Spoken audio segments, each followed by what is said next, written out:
ിക്കുന്നത് സജീവ രാഷ്ട്രീയത്തിൽ നിന്ന് മാറി നിൽക്കുന്നു, പാർട്ടി പ്രവർത്തനത്തിൽ ഇനി ഉണ്ടാകില്ല എന്ന് കെ മുരളീധരൻ പറയുന്നു. തൃശ്ശൂരിൽ കോർഡിനേഷൻ ഉണ്ടായില്ല എന്ന കാര്യം അദ്ദേഹം എടുത്തു പറയുന്നു. പാർട്ടി നേതൃത്വത്തോട് ഇക്കാര്യം സൂചിപ്പിച്ചിരുന്നു, പക്ഷേ ആരെയും വ്യക്തിപരമായി കുറ്റം പറയുന്നില്ല എന്ന് പറയുകയാണ്. മാത്രമല്ല, ദേശീയ നേതൃത്വം പ്രചാരണത്തിന് എത്തിയില്ല എന്നുള്ള വിമർശനവും കെ മുരളീധരൻ ഉന്നയിക്കുന്നു. ഇവിടേക്ക് വന്നത്, അതായത് തൃശ്ശൂരിലേക്ക് വന്നത് രണ്ട് കാരണങ്ങളാലാണ്. ഒന്ന്, പത്മജ പാർട്ടി മാറുന്നു, ഇവിടെ എന്തോ മലമറിക്കാൻ പോകുന്നു എന്നൊക്കെ പറഞ്ഞപ്പോൾ വന്ന് നിന്നു പോയതാണ്. വടകരയായിരുന്നെങ്കിൽ ജയിക്കുമായിരുന്നു, ആരെയും കുറ്റം പറയുന്നില്ല, അതിന് നിന്നുകൊടുത്തത് താൻ തന്നെയാണല്ലോ എന്നാണ് കെ മുരളീധരൻ. വളരെ പ്രധാനപ്പെട്ട ഒരു കാര്യം, ഇരുഭാഗങ്ങളിലേക്കും അന്തർധാരയുണ്ടായിരുന്നു എന്നാണ് കെ മുരളീധരൻ പറയുന്നത്. അതായത് LDF-ൽ നിന്നും ഒപ്പം UDF-ൽ നിന്നും BJP-ലേക്ക് വോട്ടുകൾ പോയിട്ടുണ്ട്, ദേശീയ നേതാക്കൾ പ്രചരണത്തിൽ എത്തിയില്ല എന്ന ഗുരുതരമായ ഒരു ആരോപണം കൂടി കെ മുരളീധരൻ ഉന്നയിക്കുന്നുണ്ട്. സംഘടനാ സംവിധാനം കേരളത്തിൽ മോശം. പ്രധാനപ്പെട്ട ഒരു കാര്യം എന്ന് വെച്ചാൽ, ആലത്തൂരിൽ CPM ജയിച്ചപ്പോൾ അവിടെ ഒരു കോൺഗ്രസ് സ്ഥാനാർത്ഥി തോക്കുകയാണ് ചെയ്യുന്നത്. പക്ഷേ ഇവിടെ BJP-യോട് തോൽവി ഏറ്റുവാങ്ങിയിട്ടാണ് മുരളീധരൻ പോകുന്നത്. അതിൻ്റെ വിഷമം മുരളീധരൻ്റെ മുഖത്ത് നമുക്ക് വളരെ കൃത്യമായി കാണാം. കാരണം നിയമം ജയിപ്പിക്കാൻ വേണ്ടി അങ്ങോട്ടേക്ക് ഒരു പ്രത്യേക ദൗത്യത്തിന് പോയ മുരളീധരൻ ഇപ്പോൾ BJP-യോട് തോൽവി ഏറ്റുവാങ്ങിയിരിക്കുന്നു. നിയമം ജയിപ്പിക്കാൻ പോയി, ജയരാജനെ പിടിച്ചു കെട്ടാൻ പോയി, അങ്ങനെയൊക്കെയുള്ള ഫൈറ്ററായിട്ടാണ് മുരളീധരൻ നിന്നിരുന്നത്. ഇനിയിപ്പോൾ ഒരു ചരിത്ര സംഭവമാണ്. കേരളത്തിൽ ആദ്യമായി ലോക്സഭയിലേക്ക് BJP-ക്ക് ഒരു അംഗമുണ്ടായിരിക്കുന്നു, അത് സുരേഷ് ഗോപിയാണ്. ആ സുരേഷ് ഗോപി തോൽപ്പിച്ചത് ആരെ?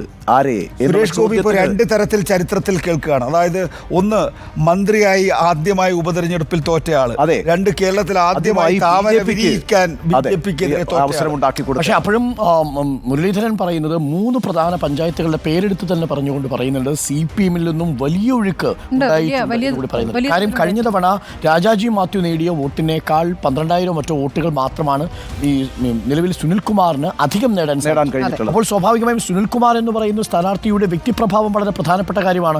ആ വ്യക്തിപ്രഭാവത്തിനും അപ്പുറം BJP-യിലേക്ക് വോട്ട് രണ്ട് മുന്നണികളിൽ നിന്നും ഒഴുകിയിട്ടുണ്ട്. പക്ഷേ അതിൽ ഏറ്റവും കൂടുതൽ ഡാമേജ് സംഭവിച്ചിരിക്കുന്നത് കഴിഞ്ഞ തവണ TN പ്രതാപൻ നേടിയ വോട്ടിനേക്കാൾ 72,000 വോട്ടാണ് മുരളീധരന് കുറഞ്ഞിരിക്കുന്നത്.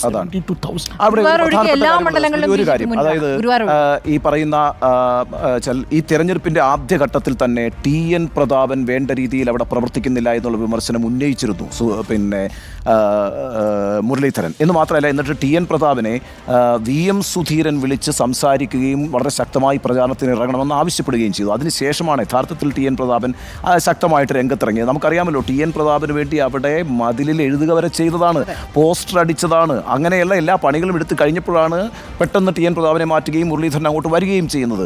നമുക്കൊക്കെ ഓർമ്മയുണ്ടാകുമല്ലോ, പിന്നീട് ഈ തിരഞ്ഞെടുപ്പ് വിശകലനം ചെയ്യാൻ വേണ്ടി KPCC ഒരു യോഗം ചേർന്നിരുന്നു. ആ യോഗത്തിൽ നിന്ന് ആദ്യം പുറത്തു വന്ന വാർത്ത എന്തായിരുന്നു? കെ മുരളീധരനും TN പ്രതാപനും തമ്മിൽ കൊമ്പ് കോർത്തു എന്നുള്ളതായിരുന്നു. TN പ്രതാപനെ ആ യോഗത്തിൽ വെച്ച് കെ മുരളീധരൻ പരസ്യമായി വിമർശിച്ചു എന്നുള്ളതായിരുന്നു. പിന്നീട് ഹസൻ നടത്തിയ വാർത്താ സമ്മേളനത്തിൽ ഇരുവരെയും അപ്പുറയും ഇപ്പുറയും ഇരുത്തിക്കൊണ്ട് ഒരു പ്രകടനമൊക്കെ കാഴ്ചവെച്ചു. ഒരു പ്രശ്നവും ഞങ്ങൾക്കിടയിലില്ല എന്ന് അദ്ദേഹം പറയുകയും ചെയ്തു. മുരളീധരനും പറഞ്ഞു, TN പ്രതാപനും പറഞ്ഞു. പക്ഷേ യഥാർത്ഥത്തിൽ ഇപ്പോൾ മുരളീധരൻ ആവർത്തിച്ചിരിക്കുന്നത്, പറയാതെ പറഞ്ഞു വെച്ചിരിക്കുന്നത്, സംഘടനാ പ്രവർത്തനം അവിടെ നടന്നിട്ടില്ല എന്ന് പറയുമ്പോൾ വിരൽ ചൂണ്ടുന്നത് TN പ്രതാപന് നേരെയാണ്, അവിടുത്തെ ജില്ലാ പ്രസിഡന്റിന് നേരെയാണ്. ഈ രണ്ടു പേരോടും അതിശക്തമായ വിമർശനം ആദ്യം മുതൽ തന്നെ മുരളീധരൻ ഉണ്ടായിരുന്നു. പ്രചാരണം വളരെ മോശമായിരുന്നു, വളരെ പിന്നിലായിരുന്നു. ഓക്കെ, നിലവിൽ NDA-യിലേക്ക് നമുക്ക് ദേശീയ തലത്തിലേക്ക് കൂടി ഒന്ന് വന്നാൽ വളരെ പ്രധാന